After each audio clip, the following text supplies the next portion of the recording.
Good morning, children.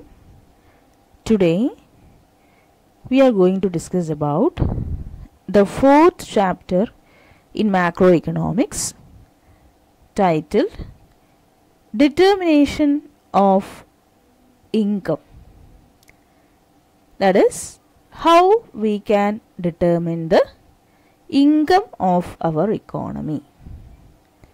That is national income. So, what are the determinants and how it is determined, and which are the factors that determine the equilibrium level of income? All these we can discuss today. So, here national income, it is determined by two factors, and we can call them as two approaches for the determination of the national income. That is aggregate demand and aggregate supply. Here comes the aggregate. I told you that the macroeconomics, it deals with the aggregate values. Aggregate means total values. So, here it is aggregate demand means that is the total demand of our economy. And aggregate supply means that is the total supply of our economy.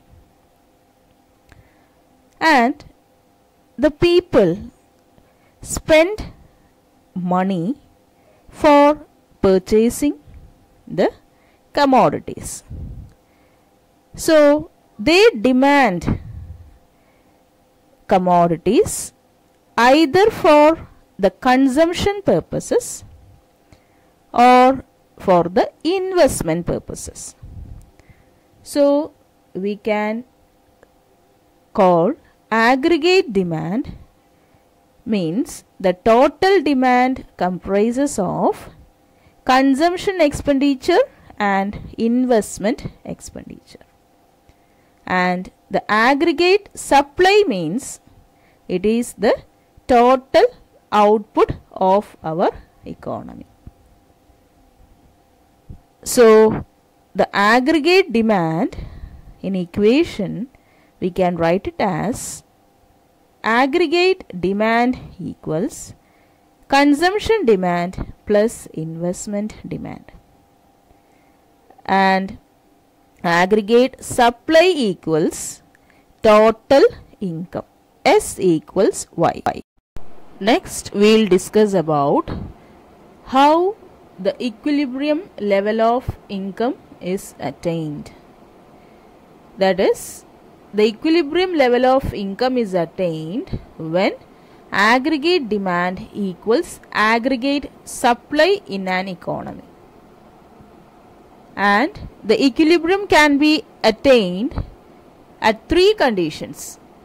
It may be full employment, it may be underemployment, and it may be over full employment conditions. So, in these three situations, the equilibrium is attained. And how the equilibrium is attained? That is, when the aggregate demand in an economy exactly equals the aggregate supply of an economy. So, I hope it's clear for you. So, what all we have discussed now?